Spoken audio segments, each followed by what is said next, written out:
Asphalt is a great material for roads. It provides a smooth, even surface that makes a road safe and comfortable for high-speed traffic. It's relatively cost-effective to install, especially over large areas like highways. And it can be laid very quickly, especially if you're these guys. So asphalt is routinely used around the world, and here in the Netherlands, it's normal to see asphalt on highways and roads.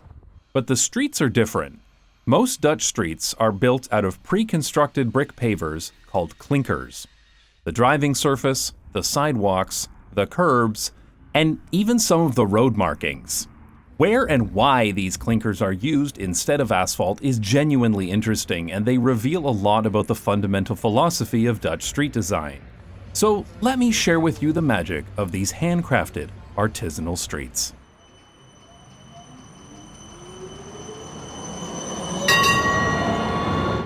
In a typical city, it's common to see stone pavers used in historic neighborhoods.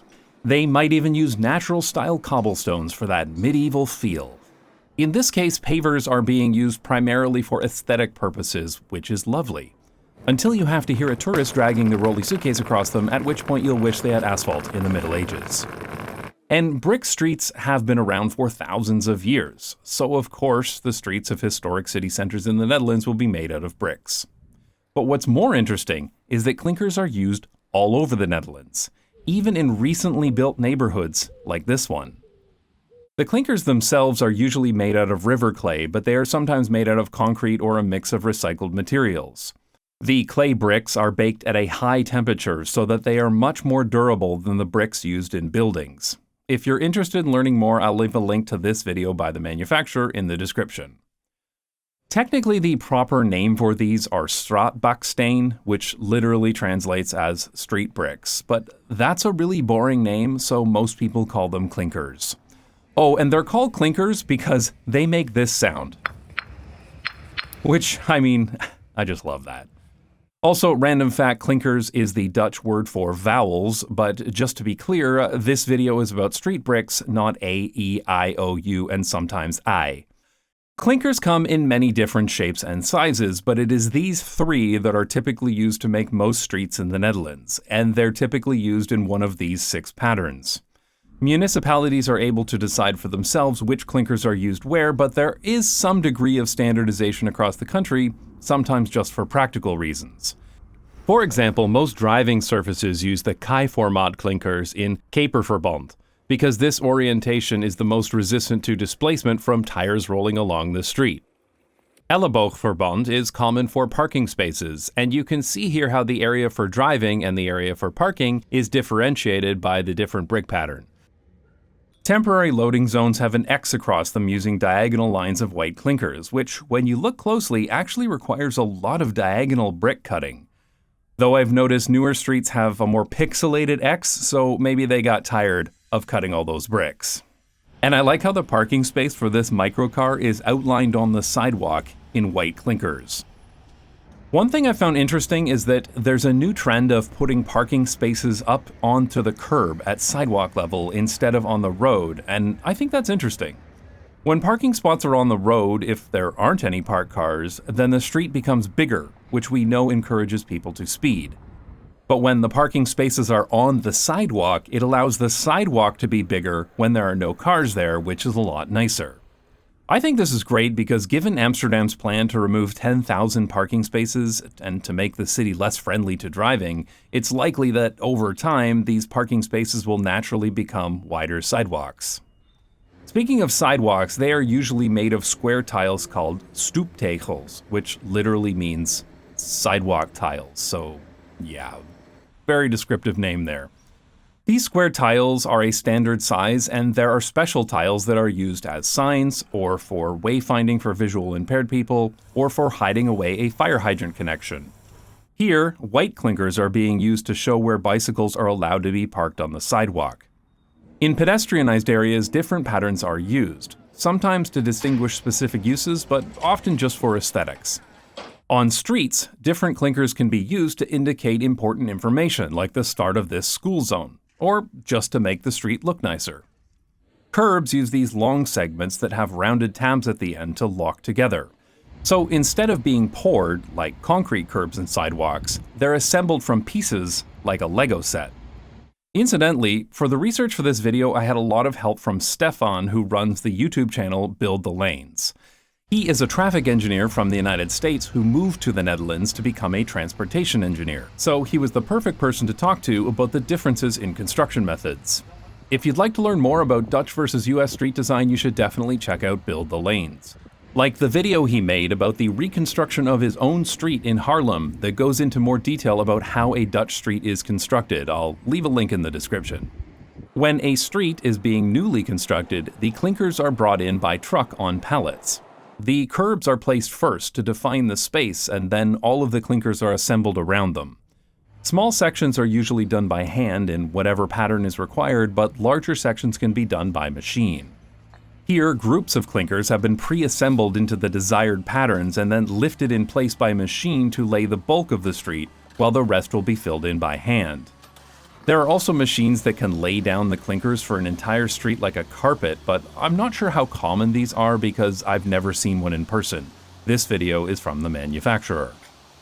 When I see streets being constructed or reconstructed, it usually looks like this: one compact excavator to help with the lifting and a couple of guys laying klinkers. I think this is interesting because the trucks and machines needed to lay klinkers are much smaller and more lightweight than the machines used for asphalt or concrete. It's kind of crazy to see how much space is needed for a concrete truck and crew to lay a concrete sidewalk here in Toronto versus one made with klinkers here in Amsterdam. But even better, when work is being done on an existing street, the klinkers are reused, so no heavy equipment needs to be brought in at all. When a street needs to be dug up, say to install new cables or pipes, the kind of thing that happens often in any city, the old klinkers are removed and set aside. When the work is done, the klinkers are put back in place, and you can't even tell that they were dug up at all. The only indication that this sidewalk was completely torn up to install fiber optic cables are these cute little fiber sprouts growing up from the sidewalk at every front door. This is one of my absolute favorite things about streets, and especially sidewalks made with klinkers, because when work has been done on the street, the surface quality is almost always better after the construction. One of the things I absolutely hated about Canadian cities is that when sidewalks were torn up for whatever reason, they would just fill in the holes with these blobs of asphalt. Not only does this look like shit, it also makes for a rough and uneven surface on sidewalks and bike lanes. And the city is absolutely covered in these ugly asphalt scars that last for years and sometimes even decades. This street in Toronto actually has these really nice brick pavers, but they still slice through it with these awful blobs of asphalt. Like, you could just replace the bricks, people! Ironically, the Dutch sometimes have the opposite problem. When asphalt is dug up, they often fill in the hole with klinkers, which just looks bizarre. Although, I don't really like it when they do this on bicycle paths because it makes for a rough patch on the otherwise smooth red asphalt. Not as bad as the asphalt blobs in Canada, I suppose, but it's still not ideal. Many bicycle paths in the Netherlands are made out of klinkers, which is fine, as long as they're properly maintained. But the gold standard in the Netherlands is this red asphalt, which is used on busier routes. The distinctive color is not painted on, it's actually red stone and red pigment that is added to the asphalt mix. This is more expensive than paint, but paint can create a more slippery surface and the color doesn't last as long as dyed asphalt. This makes for a very smooth cycling surface, and the red color makes it clear where people are expected to cycle. There are also special smooth klinkers that are more expensive but are more comfortable to cycle on, and these are used on busy cycling routes where asphalt would not be appropriate aesthetically, such as this street in the center of Haarlem. As I mentioned earlier, when reconstructing a street, all of the klinkers are reused to reassemble the street, and this can be done entirely by hand without requiring any heavy machinery or concrete trucks or anything else. Any damaged klinkers may be replaced, but otherwise no new material needs to be brought in at all, which really simplifies reconstruction. And the best part is that any klinkers that are too worn down aren't thrown away. In fact, they're actually in very high demand, and I love what they do with them. This is the historic square in Haarlem, and you can see that there are these nice old and weathered klinkers, including this beautiful pattern in the center. But these aren't original.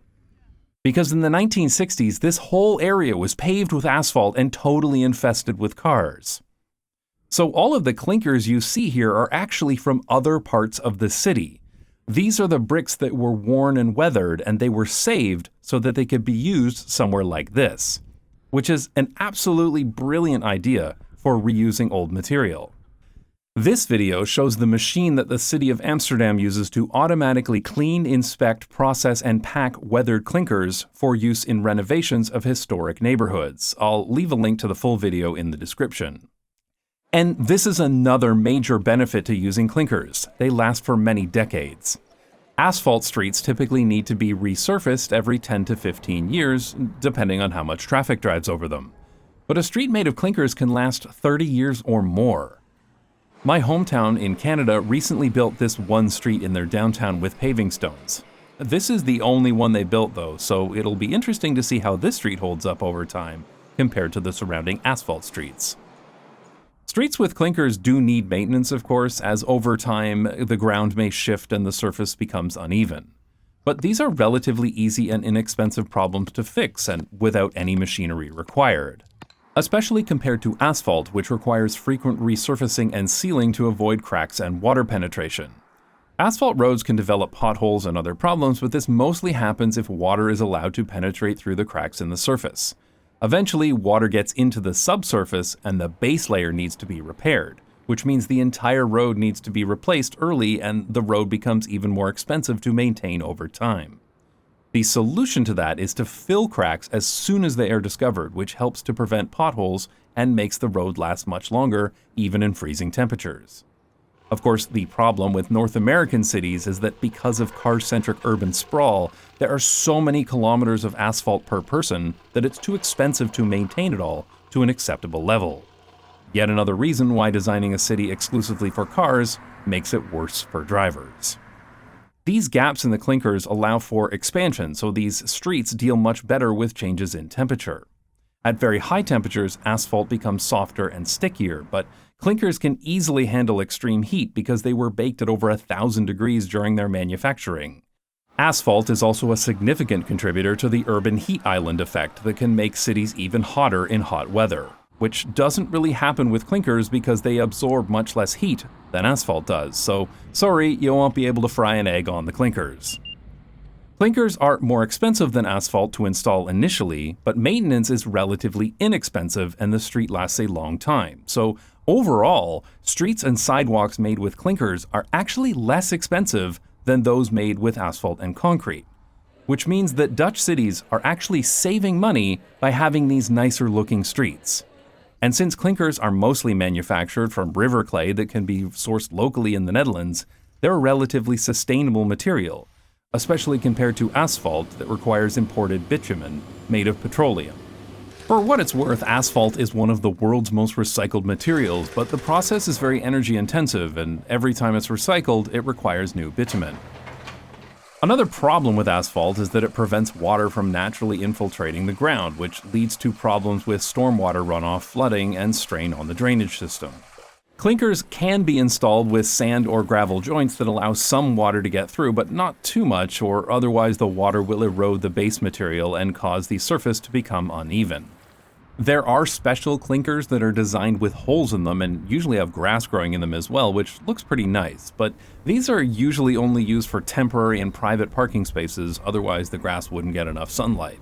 So on a typical street, there will still be a gutter with a different pattern of klinkers that leads to storm drains, just like any other street. So you might be thinking, if klinkers are so clinking great, why would any city use asphalt at all? Well, it wouldn't be a Not Just Bikes video if I couldn't blame cars for something.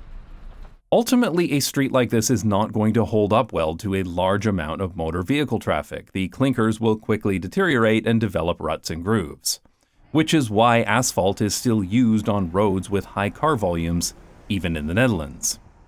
But this brings up an extremely important aspect of Dutch street design, the very clear distinction between distributor roads and neighborhood access streets. In the 1990s, Dutch transportation engineers created a program called Sustainable Safety, which is a comprehensive road safety philosophy that probably deserves its own video someday, but the one aspect that's important here is that every road in the Netherlands is strictly categorized into 3 types. The first is the snelweg, which is a highway or through road. They're wide and straight, and they have merge lanes for entering and exiting. The important thing, though, is that highways should go between cities and around cities, but never through the middle of cities. Urban freeways are an absolutely terrible idea for many, many reasons, but I've talked about that several times before, and it's not really relevant here.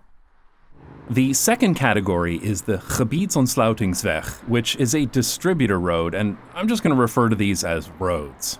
These are designed to be connections between places within a city, but they are not highways, and they will still have traffic lights or roundabouts. But importantly, they will not have driveways to any destinations, because that would negatively affect efficiency and safety. These are the roads with the asphalt. This is in stark contrast to a stroad, the word coined by strong towns for this kind of road.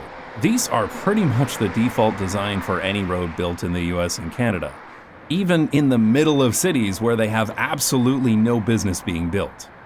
Stroads are expensive, inefficient, and extremely dangerous because they try to combine high speeds with lots of destinations, resulting in many points of conflict that create dangerous situations and slow down through traffic. But I have a whole other video about Stroads if you want to learn more. And thankfully, because of sustainable safety, multi-lane Stroads lined with driveways and side streets do not exist at all in the Netherlands, and our roads are much safer. The third and final category is the Erftoegangsweg, or neighborhood access street. And to bring it back to the topic of this video, this is where you'll find the klinkers. A strict safety requirement for any Erftoegangsweg, and I'm just going to say street from now on because that word is way too long, is that they cannot exceed a certain number of motor vehicles per day. The exact number differs by region, but it's typically no more than 5,000 vehicles per day in rural areas and half that number in urban areas. And importantly, if any street exceeds this amount of traffic, then the street will be modified or redesigned to reduce car traffic to well under that maximum amount. Sometimes by installing barriers that cut off the street to through traffic by motor vehicles. A good example of this is this design near our house in Amsterdam. This used to be a through street for cars, but after construction, it was blocked off to motor vehicles, and now this part of the street is only accessible to people walking and cycling. So, by meeting the requirements of a neighborhood access street, it is guaranteed that motor vehicle volumes will not be too high for a street that is made with klinkers. For a street to be a neighborhood access street, it also needs to have a low speed limit, normally 30 kilometers per hour within cities. So they are designed with traffic calming like speed bumps and chicanes and other methods to slow down drivers, but the klinkers actually play a part in this too. Because of the uneven surface, these streets produce more road noise when driven over than an asphalt street, and this is a great feature of klinkers because it sends a subconscious message to the driver that they should not be driving quickly here. The traffic calming elements themselves are also made out of standardized parts that fit together, such as these large square pieces that make up the ramps to this speed bump. Other times the whole speed bump will be made of klinkers with this white brick pattern signifying that a driver needs to slow down. And at the intersection of two low-speed streets, the entire junction is raised up to sidewalk level like a big speed bump made out of klinkers, and you yield to anybody coming from the right. The boundary between a distributor road and a neighborhood access street is also well defined, with something called an uitritconstructie, which is a word I have a hard time pronouncing properly, but it's basically this thing, and I've referred to these before as continuous sidewalks. Now, I have a whole video from the early days of the channel about continuous sidewalks if you want to learn more, but I actually think that these are so important that they should be required to be built in every city everywhere, so I want to mention them here too. Right now, we're on a road, a Gebiedsontsluitingsweg, and because it is designed for the efficient flow of traffic, vehicles on this road have priority over any side streets. They never need to stop. The continuous sidewalk is here, and as you can see, the sidewalk continues through the whole junction across the side street. The sidewalk stays at the same level. This makes sense in the context of a road because people on the road have priority over anybody coming from the side street. And this includes people walking and cycling because the Netherlands acknowledges that those people exist and have just as much of a right to the road as people in cars, which is a truly novel concept that I never experienced in Canada. The continuous sidewalk has these ramps on either side that are made out of larger curb pieces. And the corners are made out of these sharp 90-degree angle klinkers that prevent drivers from taking the turn too quickly. All of these are standard pre-built components that are used all over the Netherlands. These curbs act as big speed bumps that guarantee that a driver will have to slow down before crossing the sidewalk, which significantly reduces the risk of a crash. They also make it clear that people walking and cycling have priority over any driver going in or out of the side street. By comparison, this is what a typical junction to a side street looks like in Canada, and most other countries for that matter. Here, the sidewalk ends and anybody walking needs to step down to the level of the road and cross the asphalt. What's even worse is that the corner radius is very large, because they are designed to allow drivers to take the turn at high speeds, which is insane, because nobody should be turning quickly in or out of a side street. I honestly don't understand how any traffic engineer could possibly think that this is an acceptable design, but this kind of junction off of a Stroad is the norm for the US and Canada. And given how often drivers go right through stop signs without coming to a complete stop, this is a serious safety issue, which is why continuous sidewalks have become part of the standard road design guidelines here in the Netherlands. So these continuous sidewalks have an important role in safety, but they also clearly indicate when you are moving from a distributor road to a neighborhood access street. This forced speed bump that requires slow speed, combined with the change in road material to klinkers, sends a very clear message to drivers that they have exited the higher speed distributor road and have entered into an area designed for mixed traffic and slower speeds. All of these elements combine together to make Dutch streets fundamentally safer, especially for anybody outside of a motor vehicle. So given all of these guidelines, you might be surprised to see a street like this. This is very clearly a neighborhood access street, but it has asphalt that would imply it's designed for higher traffic flow. So why is that? Well, ultimately, it's because all of these guidelines are still pretty new. The first sustainable safety program was only introduced in the 1990s, and the implementation details have been refined since then as municipalities find out what construction methods work best. And since streets can last up to 30 years, it simply means that there hasn't been enough time for every street in the country to be reconstructed. This results in some very strange situations, such as an older asphalt street like this that has had speed bumps installed recently entirely made out of klinkers. But as streets are redesigned, they're brought up to the latest standard and things keep getting better. And I think that might just be my absolute favorite thing. I never used to look forward to road construction, but I definitely do here in the Netherlands. Because while construction can be inconvenient, when it's complete, the streets become nicer looking, safer, and really just better in every way. Something else I'm a fan of is Incogni, which is why I asked them to sponsor this video. Incogni is a service that automatically removes your personal information from the internet, and I've found it to be incredibly useful. Your personal information is stored in hundreds of databases across the internet. Anytime you buy something or use any online service, your information will be stored in a database.